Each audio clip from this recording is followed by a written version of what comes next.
And we're live. What's the guy's a cop.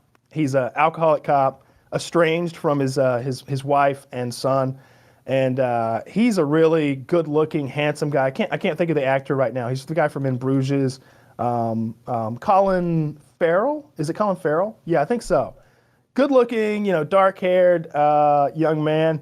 He's not a young man anymore. He's 40-something, but still, good-looking guy. His son looks like that redheaded kid from the Green, from like the Big Green or whatever, or from.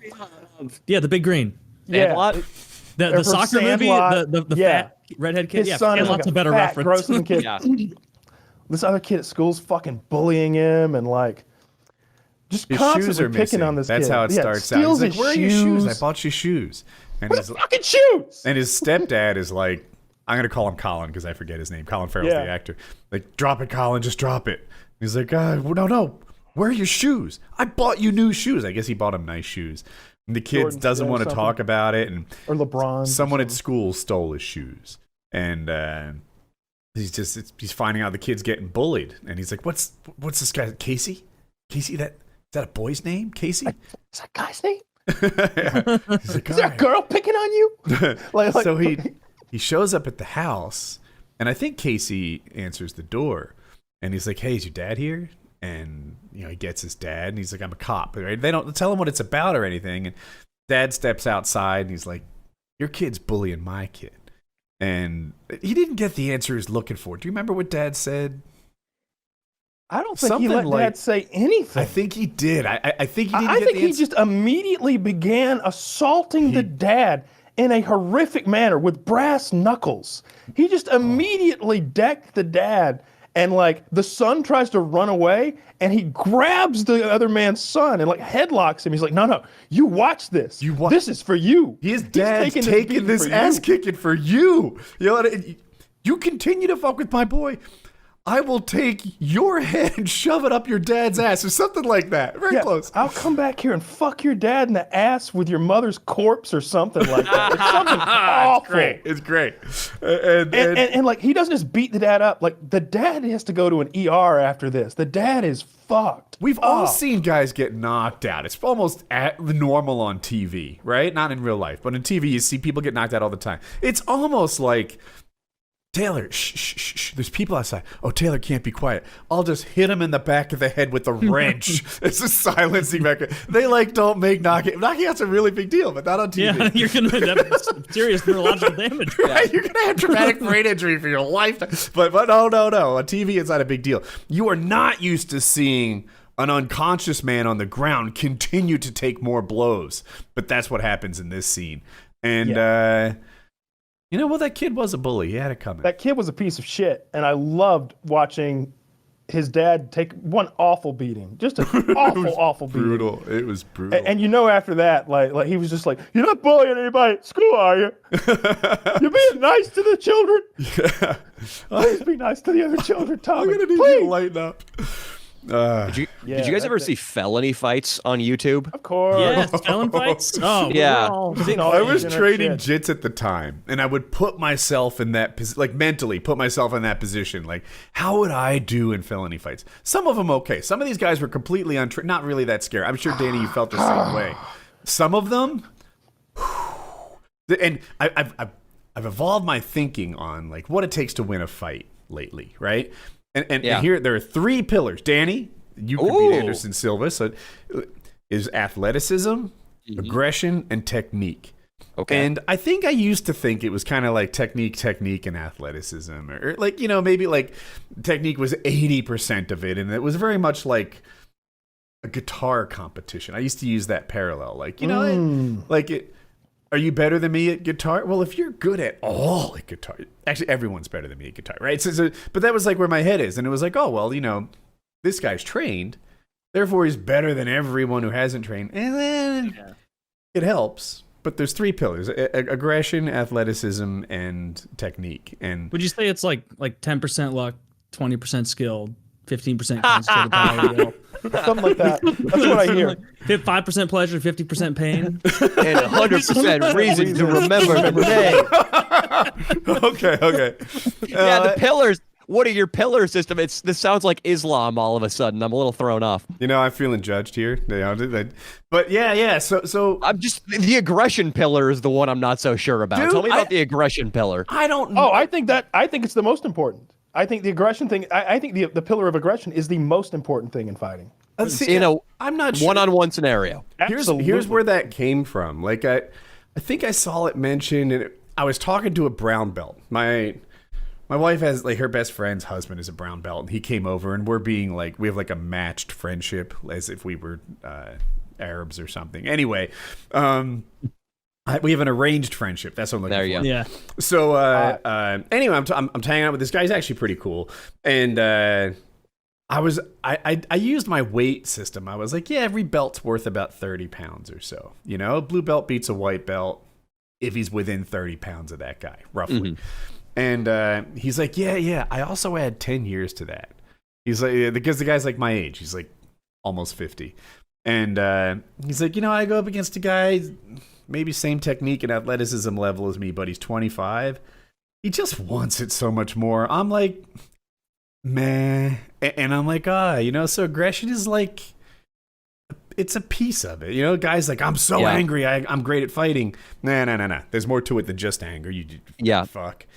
I think it's big. See, I think it's. I think if we're talking about like the fucking UFC or something like that, maybe not so much. We've seen Diego Sanchez come out foaming at the mouth. Okay. And it doesn't work out for him. But like if it's a street fight, like we know how they always begin. How there's that sort of tentative like moment at the beginning where there might be talking or arguing or shoving or like maybe even like a bullshit punch or something like to the shoulder or the arm or something like that. If there's one guy who's just there and he wants to hurt the other person real bad, he wants this to go as far as he can take it, and the other guy is still at like level 2. If there's 10 levels to like going off and going full Scion mode, he's at like a 2. He's like, fuck you, and the other guy is like, I'm ready to kill this man. I feel like that guy has a huge advantage. Like it doesn't matter if the other guy is bigger, stronger, and more skilled. The other guy's about to attack him. And he's not ready to be attacked. Aggression with no technique is just out of control, and maybe it can't overcome, but it's worth something. I would say, I don't know. I would say this. I think what you're calling aggression, I would call initiative and confidence. Because I'm back in jiu-jitsu now. I was rolling with a brown belt yesterday, and I was working guard passes on him. His guard game, really tricky. Worm guards, inverted De La Riva guards. If you pause for even a moment to catch your breath, he's on a lapel, he's on your sleeve, he's setting something up, and now you have to break grips and counter instead of focusing on passing guard. And he told me right after, he's like, if you don't stop, you pass. So I think that is initiative. And then 2, confidence, which is what I think Kyle's talking about. For my first 10 Brazilian Jiu-Jitsu tournaments, my dad would drive me out to Santa Cruz, a 3-hour drive. We'd spend 8 hours at the facility, me warming up because they're all poorly organized little shit shows run by asshole martial arts instructors. It would take 8 hours. I would get on the mat, and I would get choked out within the first 30 seconds of the match and go home empty-handed. It took me 10 tournaments of that to realize I got to change my fucking attitude. If I step onto the mat believing anything other than I can destroy this guy, and I'm going to destroy this guy, I'm going to lose. You have to believe that. And I think that's aggression. I think all the fights that I've seen, aggression won the fight every time. The other guy, and I saw one of my dad's friends beat up 2 guys one time at the same time. They were in a convertible, and my dad's friend, fair enough, he's an enormous man, but that's irrelevant. He's 6'4", 250 or something. But his opening move was to take off his baseball cleat and have that in his hand while he charged at them while they sat in the convertible. I like that. That's smart. It's a steel cleat. His second move was to just jump in with them on top of both of them. And they really couldn't do anything because they were wearing seat belts in a convertible. And so now there's an enormous man on top of them pounding them with a steel cleat. And I don't know how big goats' feet are, but it's a lot bigger than he got a special order of those cleats. I know that for sure. Like a 16 wide, so it's something like that. that. At least a 14 or 15. Like, not even joking. And he beat the shit out of those men with that cleat. And they were so happy to be free when he allowed them to leave. And the other time was my dad beating the shit out of these two guys in a huddled house type restaurant, who had said a few things they shouldn't have, like a Waffle House, Waffle House type restaurant. You know, they got those booths. Yeah. They were both sitting on the same side of a booth, and there were some other people across from the two people that he had the issue with were sitting side by side. Well, when my dad jumped on top of them, they were smushed in a booth up against the wall. Yeah, so there's those a wall tables are nailed to the ground. You can't escape. Tables are nailed to the ground. They couldn't do anything. So he just beat the shit out of both of them in a Waffle Denny's? House. Waffle I think it was a Huddle House, actually. You know but what? It's the That same wasn't thing even as a Waffle House. That wasn't even the only fight that day at that place. That was not there. There was like, get the bucket, get the Sopranos, get the mop, get the mop. My dad beat up somebody once. We were walking out of the movie theater, and I was young. Based on where we lived, I must have been like 12 or 13, which would have put him at like 35, I guess. Mm-hmm. And we come out of the movie theater, and I remember this. There's a guy driving, and he like drives up to these two younger teenagers. I'll call them 14, and like hits the brakes aggressively. The 14-year-olds do like a, hey, like, you know, what are you doing? That's not good driving. Like, you almost hit me, kind of hand gesture. And the driver gets out of the car, and he wants to fight these two kids. He's going to win if this happens, right? Because he's like an 18-year-old. Children. And 18-year-old, and these are like 14-year-olds. Not completely off limits, but like well within a bully's ability to sort of, you know, rough them up. Mm-hmm. My father sees this evolving and decides to protect the two 14-year-olds. And I don't think he predicted that it was going to be a fight. Like, I think he would say, like, oh, this grown man made a rule about no fighting, so I guess I'm out of luck. I think that's how he thought it would go. Mm-hmm. But it didn't. Instead, this 18-year-old is like, well, now I'll beat you up instead. And they wrestled for a bit, and my father had what I'll call top position, but he was on the guy's car. And the two of them smushed the hood in. And I think like that, like a crowd started to gather. Oh, we lost Danny. Uh-oh. A crowd started to gather, and you know, it just sort of it broke up, but it was almost like a hockey fight where like you had to you just decide like, oh, well, this guy got the hits in and he landed on top. Dad won. Mm-hmm. You know, like it wasn't like the other guy was fully done, but that's my father's fight, and I think he kind of regretted it. It was like, you know, that might have been bad decision making to get involved, but I was always proud of it. Like, yeah, I'm glad you saved those kids. Yeah, I've never seen my dad get in a fight in public, ever. I think I just have one. That would be weird. I remember imagining that is weird. So he retold that story, like, I forget, and I was around like his coworkers, and they were roasting him. It was so funny. He's like, "Oh yeah, you keep this up, I jump on the hood, or I'll jump on the trunk. You think I won't dent the doors?" But yeah. Anyway, I thought Dad did a good thing.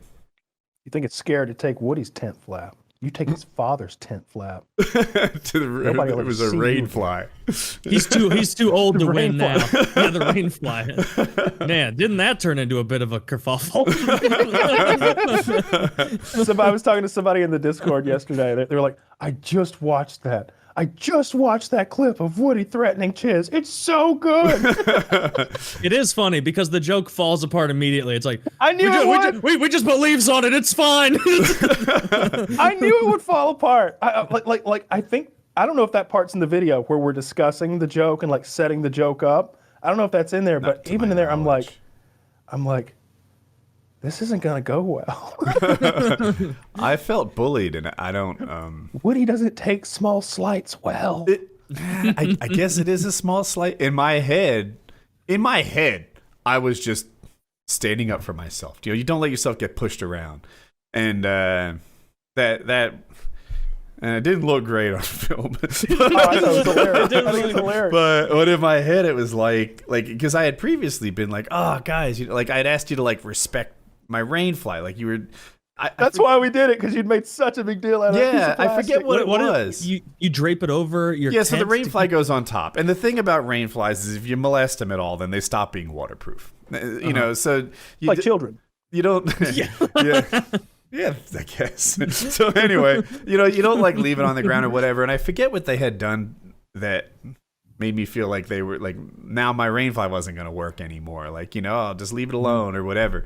And I left and came back, and they had straight up set up what I thought was my rainfly as Chiz's doormat. And there was there's trash on it, like cigarette butts. And yeah. We had even taken like wet wipes and like rubbed them in like just the dirt to make it look like shit or something, and thrown like these soiled wet wipes on top of it. Like you're wasting supplies. In my head, it was like, there's how many wet wipes in a box of wet wipes, plenty, but in my head, it was like, so I had established this thing as important to me, and they had established that they were going to, what I felt like was just go the opposite be abusive towards me and disrespectful, and it was like, I didn't want to be pushed around. It was exactly that, and I feel like a prank to me. I don't remember what I said, but I just remember being like, "This ain't gonna go well. This isn't gonna go well. Like I think this is gonna go from like 0 to 60 real quick." I remember, like, as Woody gets back and starts berating. If I recall correctly, the video, I obviously wasn't there. When Woody gets back and starts berating Chiz, Kyle, you almost like sit up and like cross your legs like Frasier, like I'm just kind of an observer here, I'm just kind of watching the fight. Like, I can kick the shit out of both of you. we're just like, man, this is great. And in my head, I'm like, if he starts coming over here, we'll tell him. But I think we should keep it going as long as we can.